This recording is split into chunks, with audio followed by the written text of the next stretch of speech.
Hi, this is Mislav the Slayer. I'm going to do a live Blitz chess game commentary. Uh, we got the English here.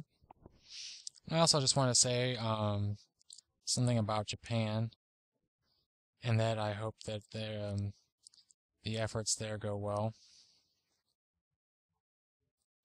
Um, there's a lot of videos and stuff up about it, and it's pretty sad. So hopefully they can get out with pretty well, all things considered. So. Uh, and in this video, let's see.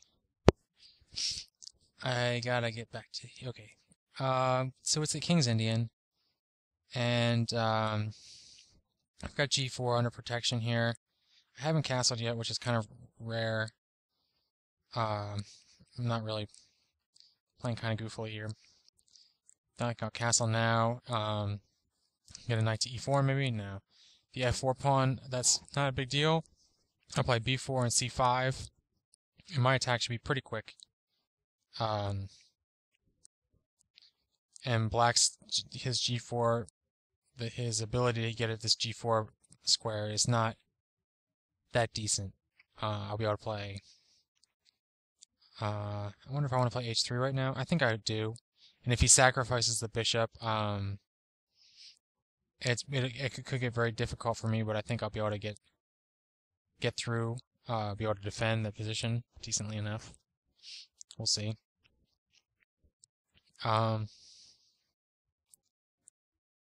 we got C6. Yeah. Knight to C4, knight to B5. I wonder which one I want to do first. I think I might want to do knight to B5 first. Now there's A6. Well, what if I play? Yeah, I think knight to C4 first. This move, knight to... I'm not really too concerned about that, actually. This move I'm also not too concerned about. I don't really... Oh, okay, that's what the point is. Okay, that makes actually a lot more sense.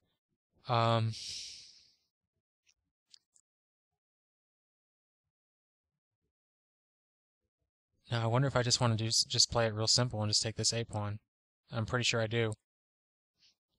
And I'll just go back. Queen to B6 is something to be concerned about with the check there, but that tactic's pretty far away at this stage. And I will take the light square bishop here. Gets rid of one. Usually that wouldn't be such a great trade in the King's Indian, but that gets rid of a pretty important thing on G4. And now I just really need to defend here. Let's see, 1, 2, 3, 4. We got the bishop here, and F3 we just take, pins, takes. That's looking pretty solid. So I'm going to play queen to B3. I'm not sure if that was necessarily the best move. I don't know. That might not have been the best. I think I will actually go ahead and take the rook over here, with the idea of my getting some of these squares vacated. Also to take the C file here as well. But then my king can a lot of times needs these escape squares, and being able to play just get the bishop out of the way, and getting the king to E2 can be pretty helpful. Can also play bishop to E1 if I want to clear the E2 square and still maintain my bishop on this diagonal without boxing in my rook awkwardly, which would be awkward otherwise. And then this F2 bishop, it's pretty much good where it's going, where it is right now. It's not great, but it's I think it's where it's got to be, I guess. It is going to be a little bit tough for me to... I guess not that tough. I think I'm going to need to just play A4, A5, B5, B4, and other similar moves, basically. Now here I do have a knight takes E5 at some point with a pawn to D6 kind of discovered check here going. And I'm pretty much going to ignore this push now. I think I have enough squares cleared out here that I can get my king out of this kingside bind. And I don't think he's got enough to push through a passed pawn. I can just keep on recapturing it. See, actually, that light square bishop is going to be pretty helpful. Otherwise, he could play bishop takes H3, and that could change things quite a bit. by opening up this G file, whereas now it's actually pretty difficult for him to open the G file. It's like it's easier for him to break open these F and H files, but I don't think they're as valuable for him. I'm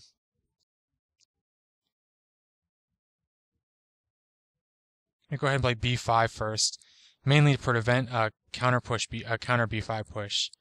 And here just takes. And I will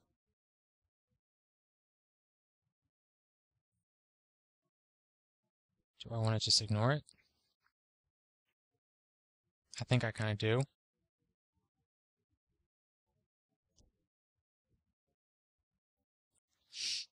I'm not sure where I want my dark square bishop though. At B6 seems kind of enticing. I think I will go ahead and do that. Now the knight take to E5 move might be pretty decent. Actually, going queen back to D1 might be good too, just to force the knight backwards into a retreat, and then I can play bishop to F3 at some point to solidify this G2 pawn as well as this E4 pawn. I actually do want to make sure I am careful. I don't want to lose this E4 pawn.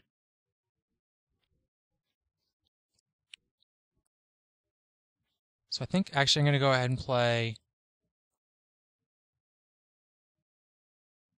Now there's a check here. Knight takes E5. Rook takes check. That just doesn't do anything. I'm going to play bishop to A5. And then maybe bishop to E1. Actually, this would be bishop to D1, by the way. Earlier I was talking about this light square retreat. And also I have a threat here of knight to B6, so it kind of forces black to do something. And I think if I trade off this rook on the C file, I'll get some extra pressure down the C file here, and I can maybe get some attack going against his king now, and especially against this B7 pawn. And his attack is pretty dangerous, but I think I'll be able to handle it. He's getting low on time as well, so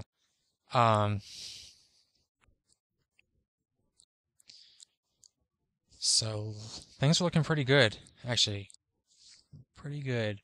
Now we get this fork, which is excellent. The only problem is he does have. Oh, I guess it's not a true fork.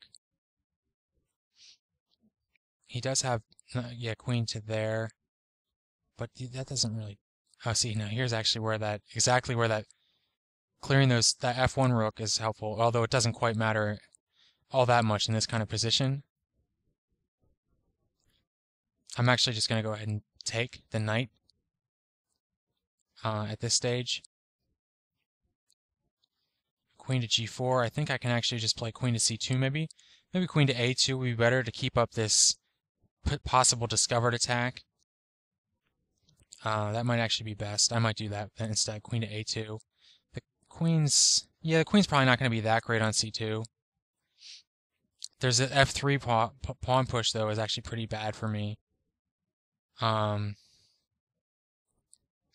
I think I can actually afford to just allow queen takes G2 check, and then that the E4 pawn is kind of a bummer, or not a bummer. It's just that it's unfortunate not to lose that. I'm gonna go ahead and put the knight here, which is threatening some nice stuff here, a fork. And if he plays queen takes G2 check, I'll just take the queen and allow rook takes G2 check, and I'll just move my king right in front of this F pawn. And that's not really that dangerous. So even though it actually looks pretty dangerous against my king, I think my defenses hold up pretty well.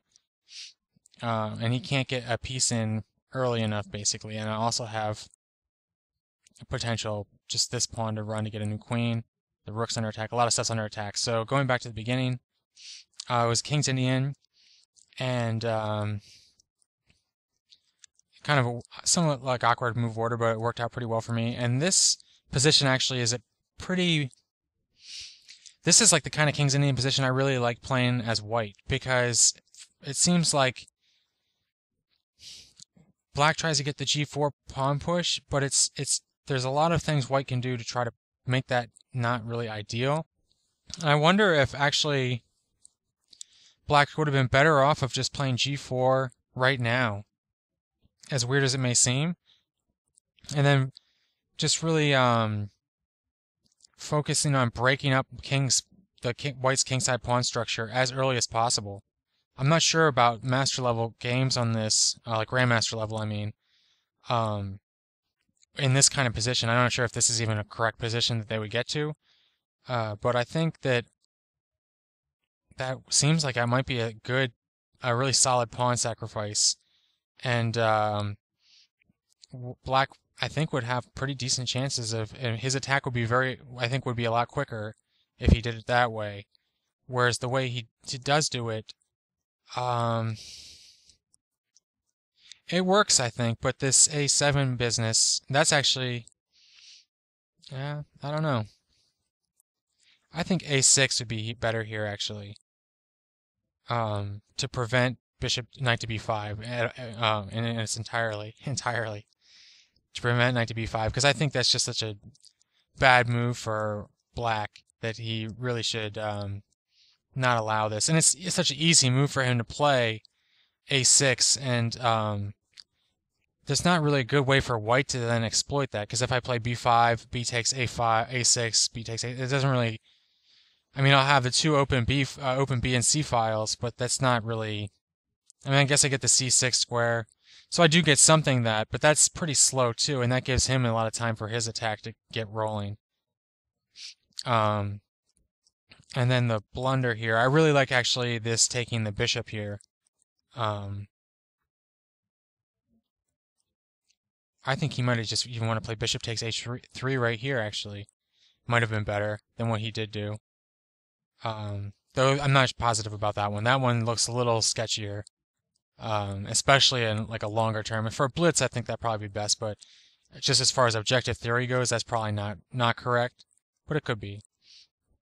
And queen to B3, I don't know. That might not have been that great of a move either. I could have just maybe played A4 right away. Though I do like to have extra protection on the C4 knight. And if this like diagonal works out a little bit, it presents some tactics. But I mean, generally, I guess I had a pretty easy game. Maybe right here actually was some problematic moves. More problematic, I mean, where he really kind of lost some valuable tempo. With this G7 and knight to E7. I just don't think he needs to do that. I think what instead he wanted to do is sacrifice a pawn earlier just to try to break open a file on the king side and then try to use that file to go for a faster attack. Instead of doing it this way where he doesn't go down, he actually still goes down a pawn. Oh no, he's down this A pawn. But yeah, there's not really any real reason for him to be too concerned about all these kind of moves. Yeah, so I think it was a pretty decent game, though, all in all. And I think actually the last video I did was a long time ago. My rating was at 1600. And it went up a little bit after that video too, but it's gone down a bit, and then it's gone back up and down a bit since then. Just kind of the way it always goes. So, hopefully I'll be able to make some more videos where I'm at 1600 again, pretty soon. So thanks for watching.